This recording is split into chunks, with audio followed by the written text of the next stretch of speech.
The formation and governance of Waqf boards in India were initially created during British rule in 1913, but the current legal framework is mostly based on the Waqf Act of 1995, as amended. Each state and union territory has a state Waqf board, which is in charge of managing Waqf properties under its control. The Central Waqf Council (CWC) advises and monitors the government and state Waqf boards. The primary goal of Waqf boards is to guarantee that Waqf holdings are used for their intended religious, pious, or philanthropic purposes, such as maintaining mosques, schools, hospitals, and other community organizations. The boards are responsible for administering, conserving, and exploiting these assets for the benefit of the Muslim community, particularly the economically vulnerable segments. Property management, financial management, dispute resolution, regulation and oversight, and Waqf asset protection are all key functions responsible for the correct administration, upkeep, and oversight of Waqf properties. Ensure that money from Waqf properties is used for its intended purpose and keep detailed records. Waqf tribunals handle disputes over Waqf properties, including as ownership, management, and misuse. Issuing rules for Waqf management, creating management plans, and checking compliance with the Waqf Act. Taking steps to regain encroached or alienated Waqf property while preventing illegal occupation. As of April 2025, there were 40,951 cases pending related to Waqf in tribunals in India. There is significant case load with Waqf boards in India are dealing with a considerable number of pending cases. These pending cases are primarily with Waqf tribunals, which are quasi-judicial bodies established to resolve disputes related to Waqf or Waqf property. Out of the know of pending cases, 9,942 cases were filed by the Muslim community against the institutions managing Waqf properties. These pending cases, along with reported instances of corruption and mismanagement, highlight issues surrounding transparency and accountability within Waqf boards. The Waqf system in India, which involves the dedication of property for charitable or religious purposes under Muslim law, faces several challenges that highlight the need for reforms in Waqf boards. Mismanagement and corruption. Widespread allegations exist regarding the illegal sale or lease of Waqf properties to private entities, bypassing legal procedures. Reports suggest financial irregularities, siphoning of funds, and improper use of Waqf income. Mismanagement and encroachment have resulted in a significant number of Waqf properties being illegally occupied. Inadequate accounting and auditing of Waqf properties contribute to a lack of financial transparency and accountability. Legal and administrative issues. A large number of prolonged litigations and disputes plague Waqf administration, including cases related to encroachment and property claims.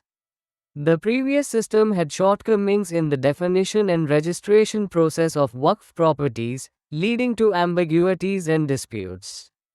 The lack of proper and updated Waqf records makes it difficult to monitor the use of these properties and prevent mismanagement. Cases of Waqf boards making questionable claims over non-Muslim properties have raised concerns about the fairness and legitimacy of the process. Lack of transparency and accountability. The need for digitizing Waqf records is crucial to enhance transparency and enable real-time monitoring of these properties. Insufficient provisions existed for women's inheritance rights in Waqf, potentially leading to marginalization. Inadequate representation of diverse stakeholders within the Central Waqf Council and state Waqf boards hindered inclusive decision-making. Need for modernization and efficiency. Modernizing Waqf administration, including implementing technology-driven management and streamlined processes, is essential to improve efficiency. Addressing legal complexities and enhancing transparency in Waqf properties is necessary for effective administration. The Waqf system needs reforms to ensure that Waqf resources are optimally utilized for community development and social welfare. The Waqf Amendment Bill 2025, also known as the Umeed Act, is aimed at addressing these issues by proposing changes such as increased transparency, streamlining processes, promoting inclusivity, and strengthening legal mechanisms for dispute resolution and property protection. Unfortunately, the Waqf ecosystem, as revised in the closing months of the Congress government in 2013, generated an underlying legal issue that called into question the authority and supremacy of the state itself. The clever legal framework allowed the Waqf to go on a purchasing binge, which explains why its landholdings have increased by 21 lakh acres since 2013. Because it was an underlying issue, it never received popular attention, and most people are still unaware of the consequence of the revisions introduced in the 2025 Act. First, the new modifications neutralize the Waqf's impact on non-Muslims. In 2013, the definition of those eligible to make a Waqf donation was purposefully altered to any person, embracing the whole population of nearly 140 crore people. The 2025 amendment corrects this. Now, anyone making a dedication must, in addition to being the legitimate owner of the property, have been practicing Islam for at least 5 years. Non-Muslims no longer have nightmares about the Waqf board. However, the million-dollar question remains: why were non-Muslims included in the statute in the first place, despite having no connection to the Waqf or its dedications?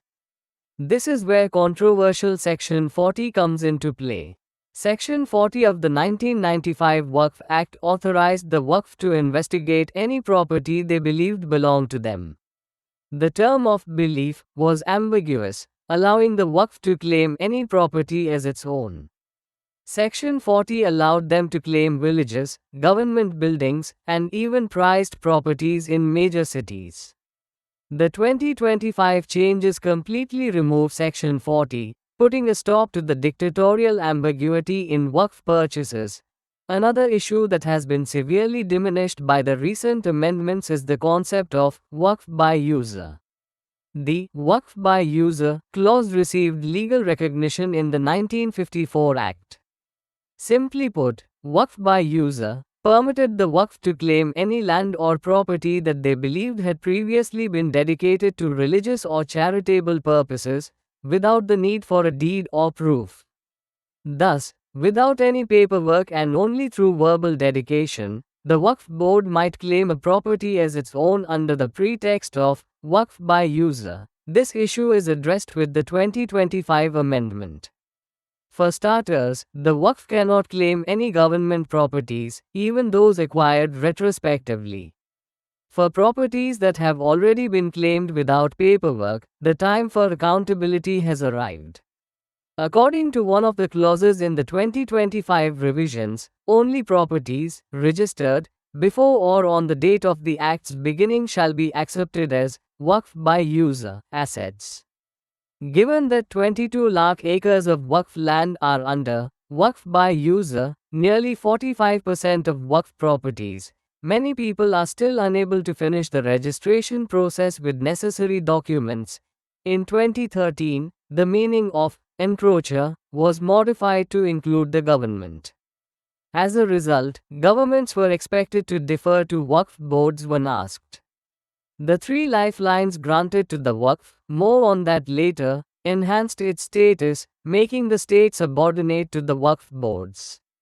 The 2025 revisions completely exclude government properties from Waqf claims and broaden the definition of government property to encompass those owned, managed, and controlled by state governments as well. The Waqf ecology historically benefited from 3 lifelines provided by previous Congress regimes. Section 104B established the Waqf as the superior authority over the government. Given the definition of encroachers, which included the government, Section 104B required the government to surrender Waqf properties to the board within 6 months of claim. Section 104 has been completely removed in the new changes. The Limitation Act of 1963 was previously precluded from application under Section 107. While every citizen and institution in the country had the right to initiate a recovery lawsuit within 12 years of an encroachment, the Waqf had no such limitation. Thus, Waqf boards could claim any private or public property even after 50 or 100 years. The 2025 revisions apply the Limitation Act of 1963 to the Waqf Act, correcting the imbalance. Section 108A, which was revised in 2013, strengthened the Waqf's position by giving it precedence over competing laws. As a result, if a litigation involving property claimed by both the Waqf and a private individual or government entity reached the High Court, the Waqf Act would take precedence over any laws governing property transfers, land acquisitions, and other similar issues. Section 108 also granted the Waqf the first right to evacuee properties, which belonged to those who went to Pakistan in 1947. Section 108 is eliminated by the 2025 changes. Not only have the three lifelines been abolished, but the finality of Waqf tribunals is also no longer in place. The 2025 revisions, in at least 7 distinct provisions, abolish the finality of these tribunals entirely.